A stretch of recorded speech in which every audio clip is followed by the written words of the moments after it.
The Hero's Journey, a Mindful Accord podcast, with your host, Rich Decker.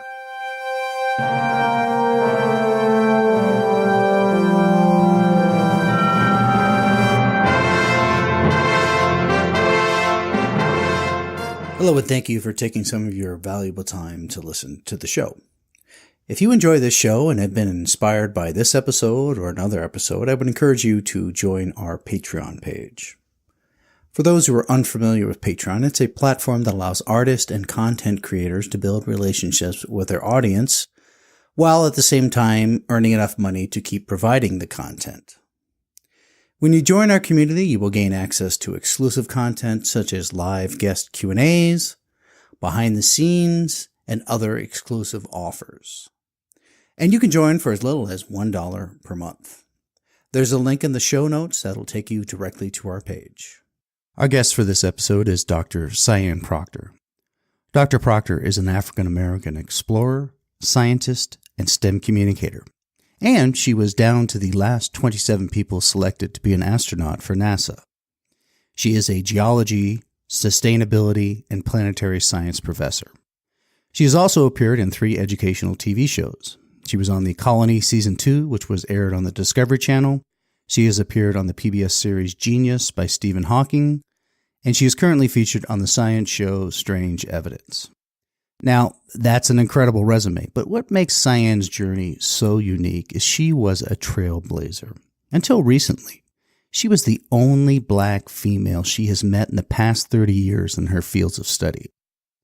Now, you can imagine that she has faced numerous obstacles on her journey, and she shares how she overcame them and the lessons learned. And we also talk about what we should expect from the increasing climate changes and what each of us can do today. This is the hero's journey of Dr. Sian Proctor. Enjoy. Well, thank you, Sian. Thank you for joining us today on the Hero's Journey, a Mindful Accord podcast. I heard a talk from you recently at a local TEDx event here in Phoenix, and I was so moved by your talk and your story that I said, I have to get her on this show. So thank you for joining us today. Thank you for having me. Well, let's get into it. This is a question I ask everybody. We'll start at the beginning of your journey, which is your childhood. Can you tell us a little bit about your childhood and where you grew up, and perhaps something that your parents instilled in you for better or worse, sometimes not always for the best, but something that you still carry with you today? Yes, I like to think that I'm a product of the Apollo moon landing when Neil Armstrong landed on the moon. And the reason why is because I was born on Guam. My father was working for the NASA tracking station that was there, and they were specifically there to track the Apollo missions. I was born 8.5 months after Neil Armstrong landed on the moon. And so I like to think that I might have been a celebration baby. And I grew up with Neil Armstrong's autograph to my father on his office wall and all of these amazing Apollo certificates. My father never went to college. He got his night diploma for high school, and then he got a bunch of certificates from different training things, but he was mainly self-taught, I would like to say. He valued education. So I grew up with this whole notion from as early as I can remember that I would go to college and I would become a scientist, because that was something that my father wanted for me and my siblings, that education was important. You needed to go get your degrees, but more importantly, you should become a scientist. My whole life, I've really loved science and math and technology, and my father definitely fueled me with that, the importance of education and how it can change your life. After I was born, ended our time on Guam. They were there for 4 years, but I came in at the tail end of that. And a few months after I was born, we moved to Minnesota, and my life in snow began.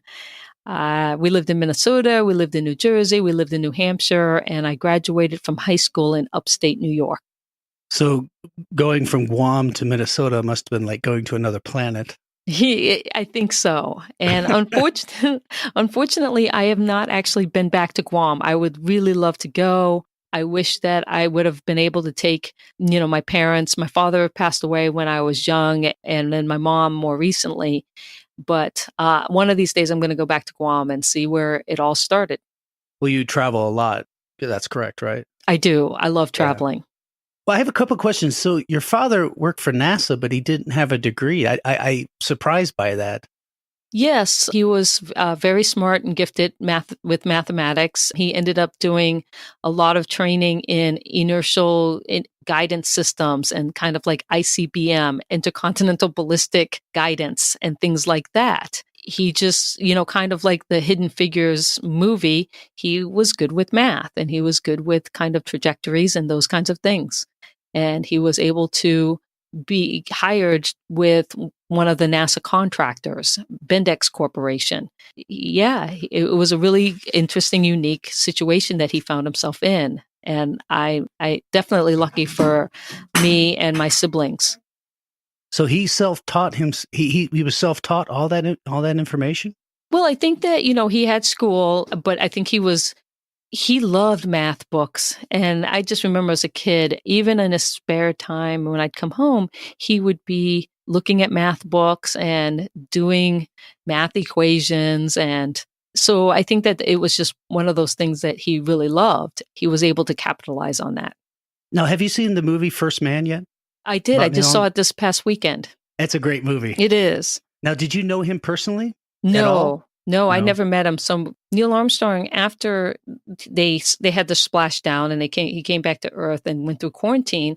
Well, shortly afterwards, he did basically an around the world tour, visiting all of the tracking stations that helped out with the Apollo mission. And that's when my father met him. So I have this great picture of my father at the airport with another one of his work colleagues waiting for Neil Armstrong to come off the plane. And then I have the picture of Neil Armstrong coming off the plane. And then there's obviously the autograph to my father from him. I don't know how accurate the movie is, but if it's even close, he had to be one of the most calmest persons you would ever meet. I mean, under tremendous amount of pressure and stress, and he just kept his cool. Yeah, what I love about it is that he was very analytical, and it was all about working the problem. And from a very kind of like situational awareness, being able to stay cool, but to understand that if he worked the problem, then the success rate would go up. He demonstrates that. I mean, Ryan Gosling demonstrates that in the movie so well. That's true, but still that calmness. It blows me away. I mean, especially that one scene where they're just completely out of control. They remain calm. It's wild. And that's one of the things that I love about test pilots or people who are given these extreme conditions. I mean, there's a reason why we select them as test pilots, is because they are able to stay cool and under these situations and work the problem. And it also reminds me of that movie Sully, where, he was an ex-military aviator. And when the engines blew from the bird strikes, he was like, all right, we're going down in the Hudson and all the way down to the end, Right. But that's, again, you get training to handle scenarios. And that's what NASA does. I mean, whether it's a test pilot or even now all of the astronauts, you are heavily trained how to deal with situations or things that might go wrong, and basically you can learn to some extent to stay calm. We had a gentleman on the show here in the past who was a special forces in the Marines, and he said exactly that. He said, no matter what situation you went into, you always fell back on your training. That's right. That's what got you through the danger. Absolutely. And I think that that's some of the things that when we're talking about education, the field that I'm in, is thinking more about that and how we train our not only our kids, but our adults, and to have that to fall back on. What skills can we give them that they, when it comes to that problem solving or the analytical kind of spatial reasoning, things that they get so exposed to that it becomes second nature and easy to fall back on. Since you're an educator and you've been in that field for a long time, with the way the world's changing now, I was going to get into this later, but we'll just get into it now. With the way the world's changing with technology and an oncoming AI and algorithms becoming the new priest to a certain degree, what do you think of our educational system? It seems to me that it was designed for the Industrial Revolution and it's not prepared to handle what is coming. I totally agree that, the problem with education is like any big kind of already existing machine, organism, whatever you want to say, it's this entity. It takes a lot of like mass. I almost compare it to a big tanker ship. If you want to turn that ship, you've got to start early, and it's going to take it a while to do, a 180-degree turn. And that's the same thing with education. We tend to lack. We're always behind the innovative stuff that's coming out of business and entrepreneurship. I think that the only way that education can catch up sooner is with partnerships, with the cutting edge kind of partnerships, and to also be kind of the leaders in the think tanks and the innovation labs that you see popping up on campuses, the maker space, the entrepreneurship. And I think the more that we can kind of push those kinds of boundaries, then we'll be more ready to adapt and be more nimble, I guess, as the technology is emerging. But right now, I can tell you, we still have a lot of very traditional teaching happening in a world that's hitting the digital revolution head on. How do we get not only our educators with the skills they need to be adaptable, nimble, prepared to be able to teach that new generation that already has those skills in the classroom, because they're coming in with, kids these days that before they're even 5, they've touched a cell phone or an iPad. It wasn't too long ago that wasn't the case. But those kids are going to be hitting the classroom. They are going to be expecting, they're going to be demanding us to be in this digital world with them. Well, perhaps part of the model would be like your father, teach yourself. It is. Oh, absolutely. Like the brick and mortar of the classroom walls are already crumbling. And what that looks like is going to be very interesting. I teach fully online now. And so I'm a futurist. I enjoy technology and interacting with technology. And my background, my PhD is in curriculum and instruction. So I enjoy it. But there's a lot of change. And I'm hopeful, and I look forward to that change. Now, have you read the book? Are you familiar with Yuval Noah Harari, Mm-mm. the author of *Sapiens*? No, I know the book, but I've never read it. I haven't read it or the. I would highly recommend all his books. I think he's one of the great thinkers and writers of our time. But great! His latest book he says there's 3 major problems that we face as a species, and that's nuclear war, mm-hmm. the disruption of technology, and I agree, and climate change. I agree. That's our 3 big issues. Absolutely. And when will we have the willpower to tackle all of those? To some extent, we kind of gone in and out of the nuclear threat. I think that the issue is, instead of being global, this kind of isolation movement and fear versus embracing change and figuring out how to be more adaptable and resilient. We definitely, as a species, need to figure that out. And I think when we can do that, that also helps us with the willpower to take on tough or wicked problems facing us. And climate change none of it matters if the planet is messed up, whether it's through climate change or nuclear war, or we slip back into what you'd call the Middle Ages through a technological disruption of some kind, the Dark Ages. And we should be working collectively on how to stop all 3 of those from happening. Well, we'll get into the climate change here a little later. I'd like your opinions on some things, but let's go back to your childhood, back to your journey. I think I have a pretty good idea what your answer is going to be, but what did you want to be when you grew up? Well, my top thing that I wanted to be was a fighter pilot. I wanted to be a military aviator. I wanted to fly the F-16 and also an astronaut because I figured that I would become a military aviator. I love military aviation. And then I would transition to becoming an astronaut. That was my world when I was a kid. I built model airplanes. I was in the Civil Air Patrol.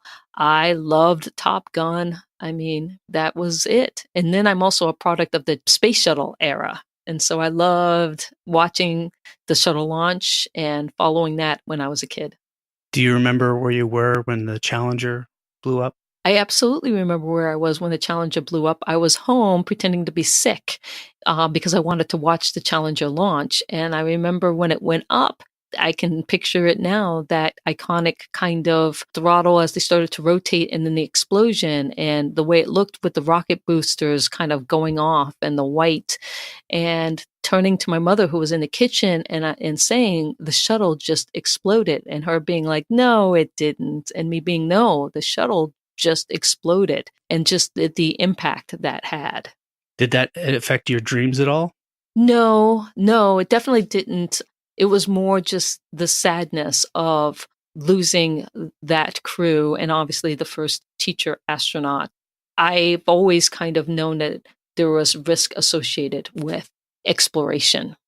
Well, that is for sure. You're launching this huge object into space. There's going to be many risks. Exactly. But the willingness of people to take on that risk, knowing that it's for the advancement of all of humanity.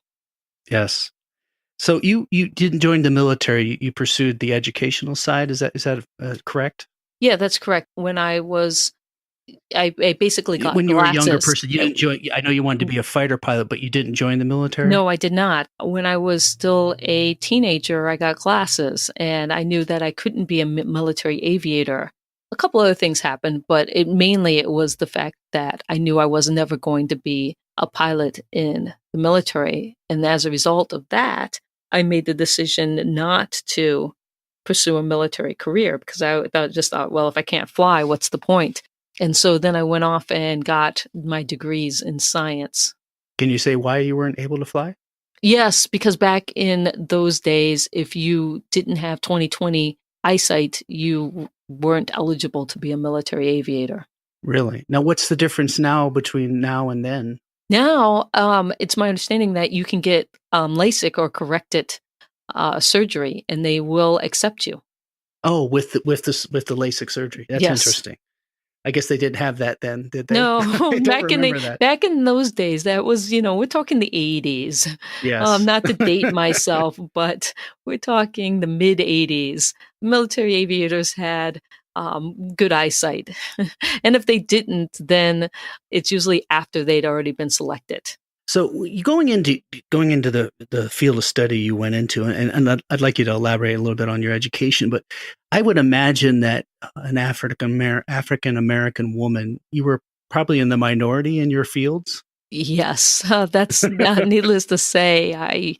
I went through all of my higher education without a single female Black science teacher. Shoot, I mean, I would have to say that's my entire education. I don't remember a single Black female science instructor. And then when you talk about being a geoscientist, yeah, there's not a lot of just people of color in general, and not let alone Black females.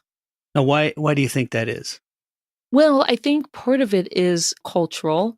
When Black females were encouraged to eventually go into the sciences, they were more encouraged, and I think this is females in general, to go into healthcare or a biology-related discipline than the geosciences. And I also think to some extent geology and the geoscience is considered an outdoor adventure-y kind of degree. And back then, that wasn't, you didn't see not only females, but any people of color kind of being out into the field. If you look at, I think to some extent, the history of, if family's important to you, if you grew up in the city and you didn't grow up in the country, then the idea of being out in the middle of nowhere by yourself, which is how geoscientists are often portrayed, at least when I was growing up, it was the white male adventurer out in the middle of nowhere, and pretty much everything around you could kill you. And so, I mean, to a lot of people, and I think a lot of cultures, that's not the most appealing picture. But what made it appealing to you? Well, I think Why were you willing to go into that field knowing that you were going to be basically by yourself? I growing up, I was a tomboy. So even though we were urban, suburban growing up, I was always in the woods, and I loved the Westerns, and I loved, I had knives. I had a Rambo knife. I just remember, as a kid catching snakes and salamanders and just and fishing. I fished almost every day. And so I was very in tune with nature and being out and about by myself. So to me, it wasn't foreign, the idea of being out hiking through the woods or, fishing at a pond by myself. And I think I was naturally independent growing up. The idea of being alone on a mountain or a ridge line didn't scare me. And that's from an early age of, again, just going out and exploring. Now, has it changed at all? Do you see people of color in your field more Absolutely. now, or is it? Oh, you do? Yes. I think that now we're not the most diverse discipline. Biology by far is way more diverse, engineering, a lot more diverse. The geoscientist, geologist definitely needs to continue to push that. And a lot of it is having the role models and changing the image, because a lot of it, you might be in the field, but most of the time you're actually in a classroom or you're in a lab so how it's portrayed. There's definitely a lot more women, but just not as many people of color. Do you think it's still the cultural stereotype of it, or? Well, I think part of it, yes. I think part of it is that we still need to have more role models being portrayed on TV, in popular media, and so that people of color will start thinking, yeah, oh, I want to do that. I want to be a scientist. Oh, I want to be out in the field.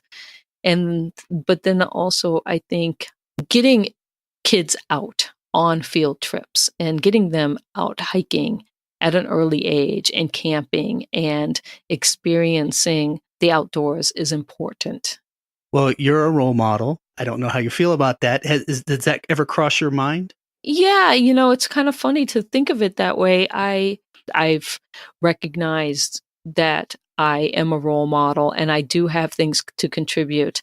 I never really had a role model. My father was my role model, but he passed away when I was 19, but I never had a mentor. And now I recognize that what I can contribute as both a mentor and a role model. And that's one of the reasons why I like giving presentations and talks and trying to inspire the next generation. So I'm assuming you encountered some obstacles, probably sexist, racist. Could you elaborate on any of those you might have experienced? Sure. I mean, there is all kinds of different things, from just trying to find my place in a white male dominated field. And mainly it's always trying to prove yourself that you belong. I've always kind of tried to rise to the occasion. I'm not, I have a lot of resilience, I guess, but there were definitely some times where I was like, I can't do this. I want to quit. And either I talked myself out of it, or I had somebody who said, no, you need to continue going down this path. And I feel fortunate to those few people who were there and actually said, no, you're going to stick this out. But I had plenty of people who made me not feel welcome or doubted my abilities, and to some extent caused me to doubt my abilities because of that environment. How were you, as far as your obstacles? I'm sure many of them were real, but do you think a lot of the obstacles were in your own head? No, I think a lot of them are societal to some extent. I realized very early on as a child that boys could do things girls couldn't do. Especially as a tomboyish kind of girl, and I'm the youngest of four. I have two older brothers and an older sister. And the closest sibling is my brother. And, he was playing football and baseball and all of these fun sports. And I was like, well, I want to do that. I'm 9. I'm like, why can't I play football, Pop Warner, football? And why can't I go and do these things? And being told, no, you need to be the cheerleader on the side. And thinking, well, that's not fair, But then also growing up and being in situations where you walk into a room and people look at you and the first thing that they see is a Black female and all of the stereotypes that they might have encountered or the narrative that they have in their head, just making you feel like, well, I don't know if you have what it takes to be here, and having to prove that, yes, I actually do. I know what I'm talking about. I have the skills. I can go and map that ridge line. I can go and design this computer application, that I can do this.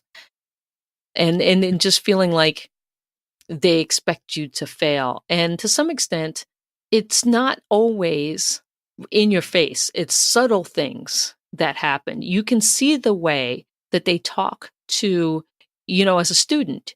If there's a group of you and you can see the way that in a classroom that they might be talking to the male students differently than you, or the way that they talk to the white female students, and it's different than the way that they talk to you. So it's not always just in your head, but the problem is that if that's consistent, then, and that's the way that society has set it up, then you begin to think that, well, maybe I don't belong here. And maybe maybe I don't have what it takes to make it. And if you don't have any role models to go off of, you're just kind of figuring it out as you go through it.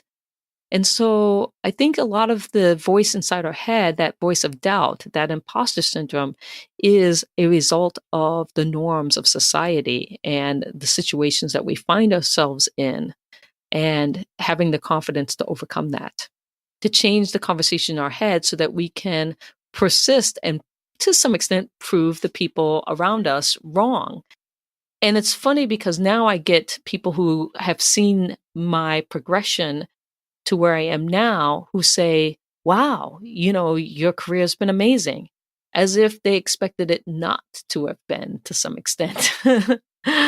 Or well, that's they're surprised that. Yeah. How do you do that? How did you push yourself through all these obstacles?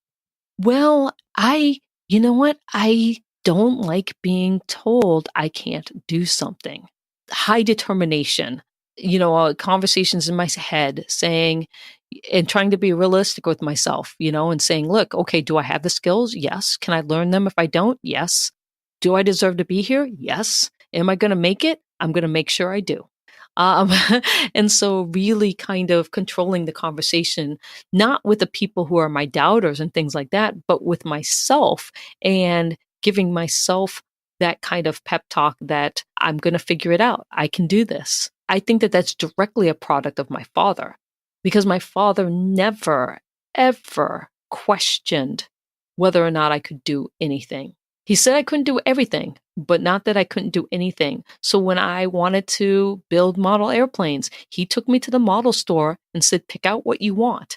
When I wanted to pursue a military career, he is the one who found the Civil Air Patrol for me, and he's the one who drove me to the weekly meetings every week. He never said, no, that's crazy, you're never going to be a military aviator. He never doubted it. And that made me never doubt my abilities to do that. Or I wanted a Rambo knife. He's like, okay. And so for Christmas, he bought me one. He bought me my fishing pole. He never said no, that I can't do that. Do you think your father passing when you were so young had a big impact on you as far as your persistence?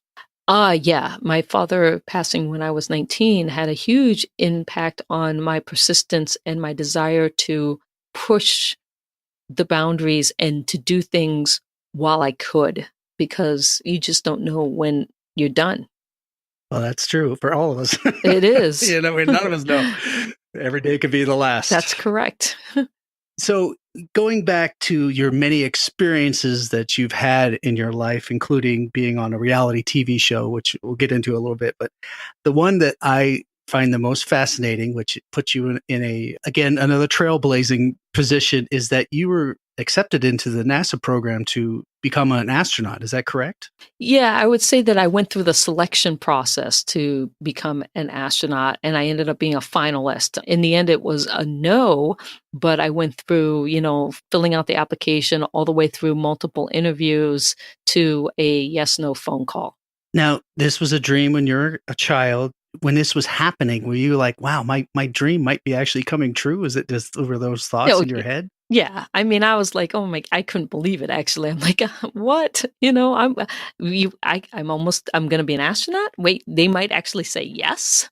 And the funny thing is that what I was most excited about was that if you become an astronaut, you get to fly. In the T-38, they make you go through basically pilot training. And having always wanted to fly a military jet, I was like, I would be required to fly a military jet, with a trained pilot. Also, I had my pilot license, but not as a, military jet pilot. So I was really happy. And granted, yes, going to space too, but I was really happy about potentially being, quote, a military aviator through being an astronaut. Right. So I'm imagine they don't just put it in the want ads like, hey, we're looking for astronauts. How did you find out about that? Actually, they do. They do. They Okay. actually do. They put an announcement because it's a federal job. They put an announcement in USA Jobs, and a friend of mine, I didn't even know this at the time. I didn't know that that's how they advertised for astronauts. I thought it was like some secret society thing that you got tapped for. It seemed like. But a friend of mine sent me the announcement and it said, hey, NASA's looking for astronauts. You should apply. And I had, it'd been 20 something years. I'd given up on that dream and I opened it up and I was surprised to see that the qualities and the things that they were looking for in an astronaut were the things that I had, and the way I was living my life matched up really well with that. Did you have any doubts, or you just said, I'm doing this regardless? I always had doubts. I mean, I was like, Sure. they're never gonna pick me. I'm a community college professor in South Phoenix, Arizona. How did I even end up? They don't know about me. I haven't done anything amazing. But I also am the type of person who likes opportunity. And I'm like, well, I got nothing to lose. Why not apply? Because I mean, if they don't select me, I'm still a community college professor in Phoenix. So I haven't lost anything but the time of applying. And so I rationalized it in my head and I realized that why not? And I did. I applied and it was life-changing. I'm sure. It goes back to that. I guess it's kind of a sales thing where they say, well, if you don't ask a question, the answer is always no. Exactly. So right? you ask the question. Right. Yeah. How can you explain the process a little bit? How do you, what's the steps? I imagine it's both intellectual and physical, correct? It is to some extent, but basically you apply through USA Jobs and then you wait. And then NASA goes through all the applicants. They figure out who the highly qualified people are, 450 top qualified. And they send you a letter saying, you're in the top 450. We want you to take a class 2 flight medical. So you go to your own doctor and they check you out physically just to make sure, nothing's wrong. And then you send all that information back. And then NASA does some reference checks and stuff. And then they figure out who they want to be the top 110.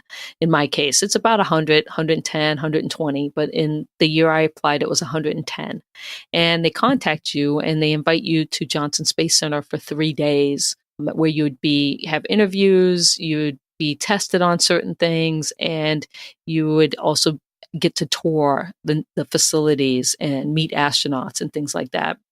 And so you go and you do that, and then you go home and you wait again, and you wait to find out if you become a finalist. And if you become a finalist, they invite you back to Johnson Space Center, but this time for a full week, where they do all kinds of medical testing. They do more interviews. You get to meet with more astronauts, and you kind of go through it again, but in depth.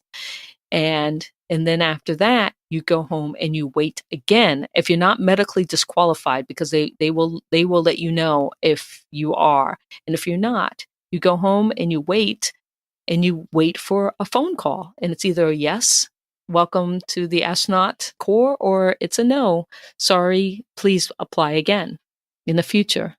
But you got down to what was it, like 1% of the people remaining? Yeah, less than like 0.5%. I got down to the final 47 out of thousands and thousands of applicants, and I got down to the yes/no phone call.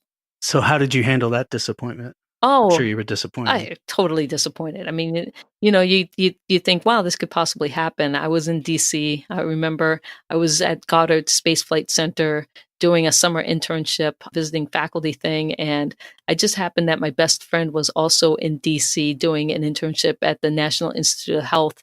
So of course I called her crying, oh, they called, it's a no. And she came and got me, and we, went to the store and bought ice cream and, got movies that were like romantic comedies, and, and we went, and just for the next couple of days, she just kind of helped me get through all of that. And then of course I started thinking I can make myself better. And the next time NASA comes calling, I'll be prepared. And I started coming up with this kind of game plan. And eventually I just had to say, no, I'm going back to the way I was living my life. I was happy and I was doing things, and I was living the life of what an astronaut would be selected for. And I went back to that. And I celebrated the fact that I was almost an astronaut. And I'm still celebrating that. Well, that's a very elite group of people. Absolutely. And, and I recognize that, when they picked the final, they only picked 9 people out of 47. I recognize that for them, it was who did they think best fit what they needed. And on a given day, maybe it would have been me under a different set of circumstances. I'm okay that it wasn't. I still had an amazing experience, and I'm glad I applied and I didn't talk myself out of it. For sure. But you still did something with NASA, correct, to help with the Mars colony program? Oh, later on, again, it was NASA put out a call. Well, it wasn't NASA. It was more principal investigators who got funded by NASA. They got a NASA funded or NASA money to be able to start a new analog site on the Big Island of Hawaii called High Seas. And it was a NASA funded Mars simulation to investigate food strategies for long duration space flight. And how long did you do that for? I lived in the Mars simulation for 4 months. 4 months? Wow. Yeah. I mean, how do you replicate Mars? I mean, because nobody's been there, we don't really know exactly. No, the thing about it is that we know that the terrain is very volcanic and that there's no signs of life. And so you look for places that have recent volcanic activity, similar to Mars to some extent, and then you put habitats there. You're talking about places like Iceland and the Big Island of Hawaii, or you look for locations where it's cold, like Antarctica or up in the Arctic, and you put sites there. And so there's really interesting analog sites around the world if you're trying to match the geology or the terrain. But then there's also analog sites that are in buildings, like Johnson Space Center has one, where they just lock you into a confinement space for a given amount of time, and they see how you react or the things that you do or whatever it is that they want to either study or measure or research. And so analog astronauts are people who go and they help out with research that advances human space flight, or they engage in training that advances human space flight, but they do that on Earth. And that data or information that we learn makes us better prepared for when we actually do go back to the moon or to Mars or beyond.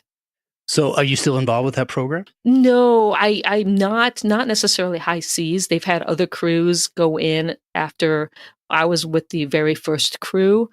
They've had multiple successful missions, but the funding for that and NASA, that grant ran out. So I think it was a 5-year mission. But I'm involved with other analog sites around the world, and I actually run the website Analog Astronaut.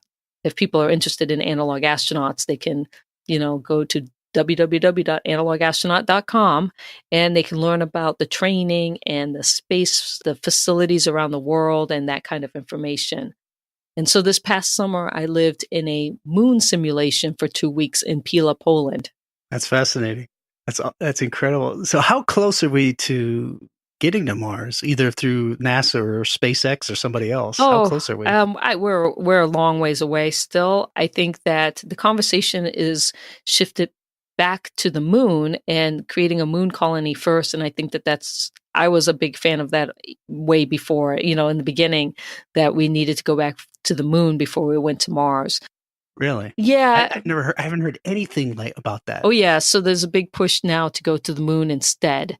And the reason why it's close, that we need to test out some of the things.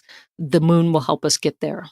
How similar? Well, obviously the moon isn't similar to Mars.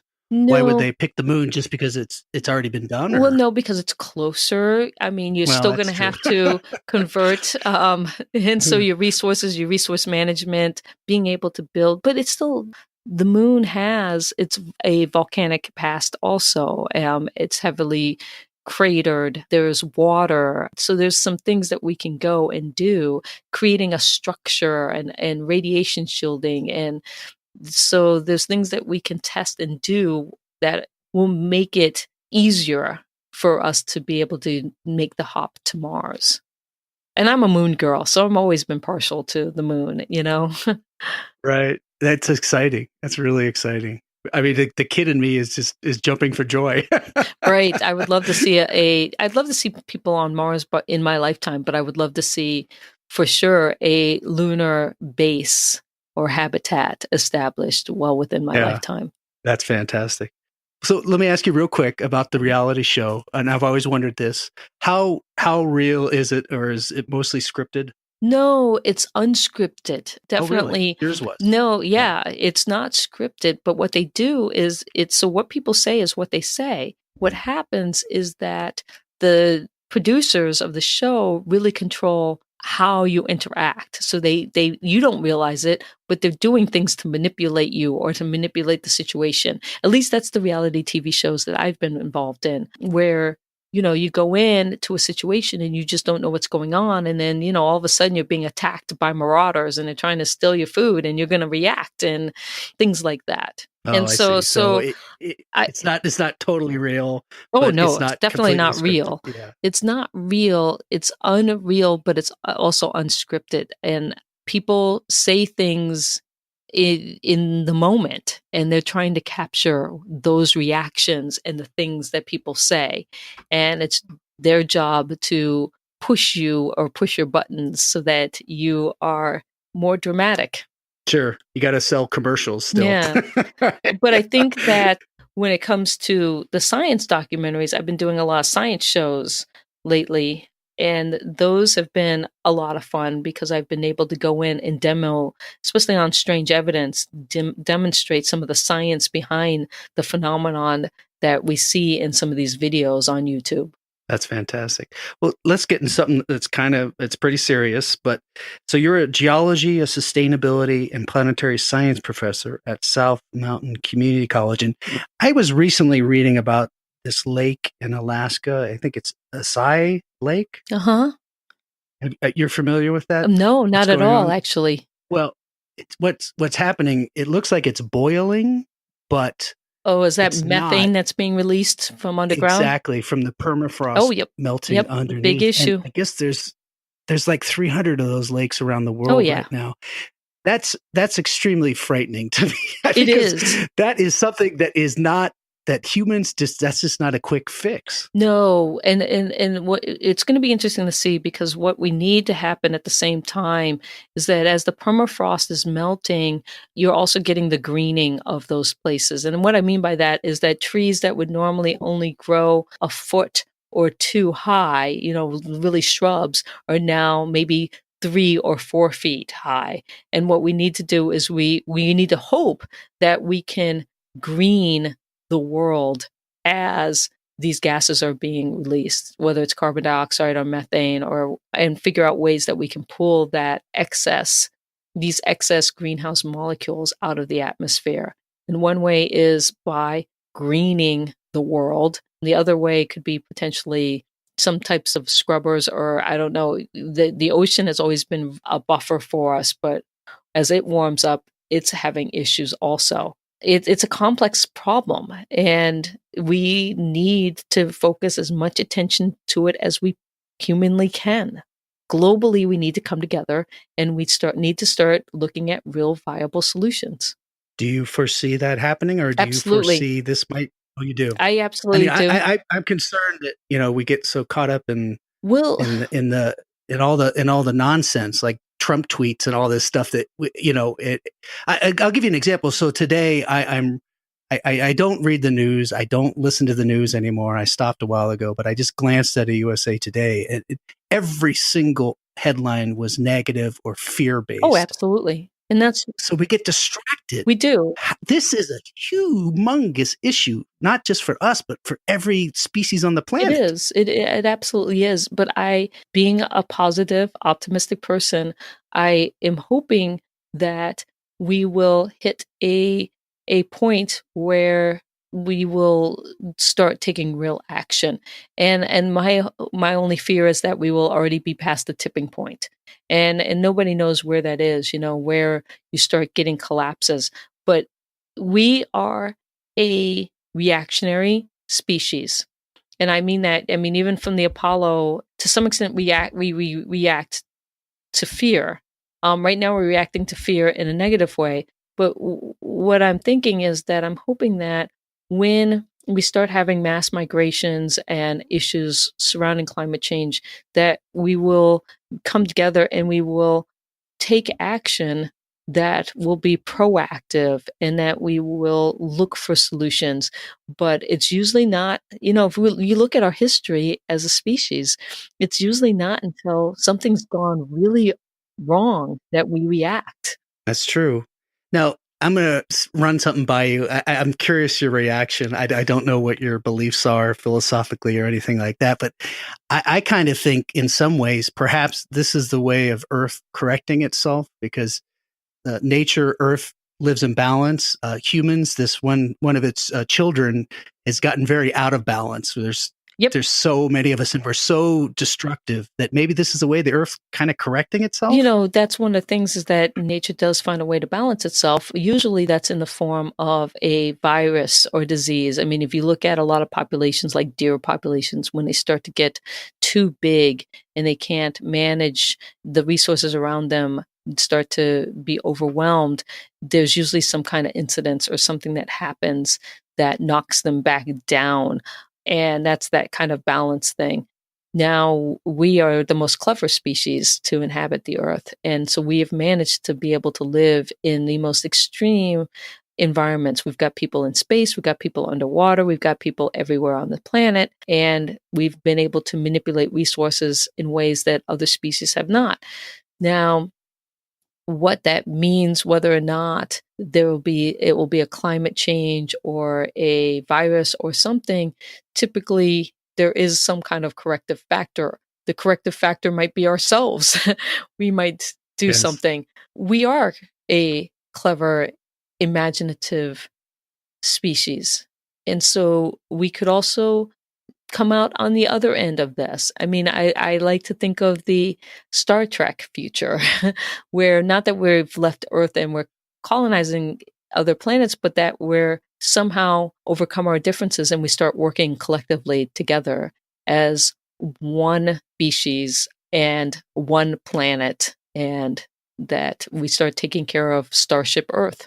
Well, we're in a time unlike ever before where this communication and information is just so readily available, even although probably a lot of it's not accurate, but who knows? It will be interesting. But what could I do as an individual myself? What can I do to help this or to deal with this or to help change it? Well, If I I can. think that one of the things is to definitely be informed when it comes to science, to be able to vote. I think that's everybody should, regardless of your ideology and all of that stuff, vote.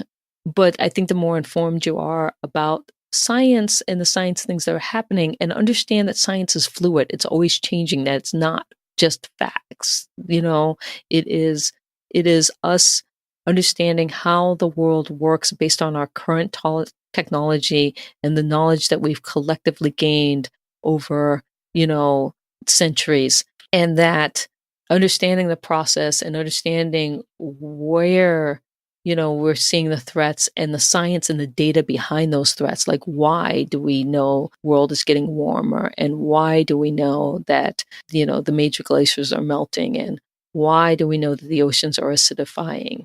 I think that those are things that you can go out and investigate and be able to have a good base knowledge so that you can make informed decisions.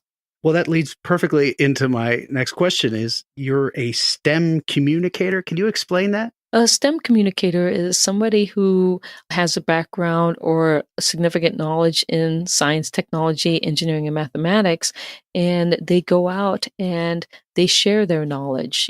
That's through creating websites and blogging or YouTube videos, or going and giving presentations to K through 12 and informal education, and also adults. And so STEM communicators are people who have a passion for science and really love sharing what they know.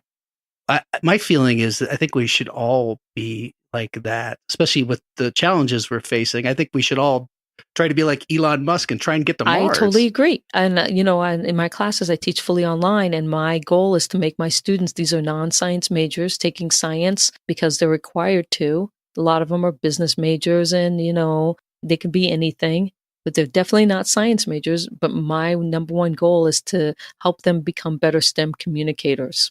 I think that goes back to the educational thing. Instead of creating good test takers, we need to create good thinkers. Yep. And people Problem that are solving. creative Yep, thinkers. creative. Problem Absolutely. solving. Go back to Neil Armstrong. Solve the problem. I think that's and that's one of the fun things in being a teacher and a scientist and a STEM communicator, is that I know what I want my students to be able to do. And it's not memorize facts. It's not about that. I want them to have those skills that are transferable, that make them critical thinkers, and that they aren't afraid to look at the wicked problems that are affecting our planet, and to become informed and to be able to share what they know. Is that your mission now, to create thinkers? Absolutely. I want to thank you for joining us today. Your story is incredible, and we barely touched it. I could do on for hours. But one last thing I wanted to ask you. So if you ran into a young girl like yourself, like you were back then, what would you say to her? What words of encouragement, or what would you say to be prepared for? I would say, you can do anything that you want. The world's waiting for you. It's just, it's you and your imagination, anything you can dream of. But the key to having that dream come true is education. I agree. How can we find out more about you, Dr. Proctor? Well, you can always Google me. I think I own the first 10 pages of Google, but I have my website, Sian Proctor, all one word, .info, and that'll bring up information about me. You can watch me on the science channels, Strange Evidence. I'm in season 1, 2, and season 3 should be coming out soon. Also, if you are interested in analog astronauts, again, that's www.analogastronaut.com. I really enjoyed being here talking to you today. Thank you. I could talk to you for hours. You can also take my class. I teach online at South Mountain Community College. I teach planetary science. We also offer a life in the universe class. So if you're interested in that, and I also teach geologic disasters online, which is really my base is disaster science. I understand like earthquakes and that, but what volcanoes, do you earthquakes, deadly weather, and resources, water resources, energy, all of that kind of stuff. Climate science. It's all wrapped into one big fun class. Do you teach people how to survive to some extent how to survive, but also mainly the processes behind why and where they happen. That's fantastic. I love it. We all should be scientists. We at least think like scientists, all are. Right? And once we start embracing that, I think that's one step closer to where we need to be. Well, thank you so much. This has been Thank you for having me.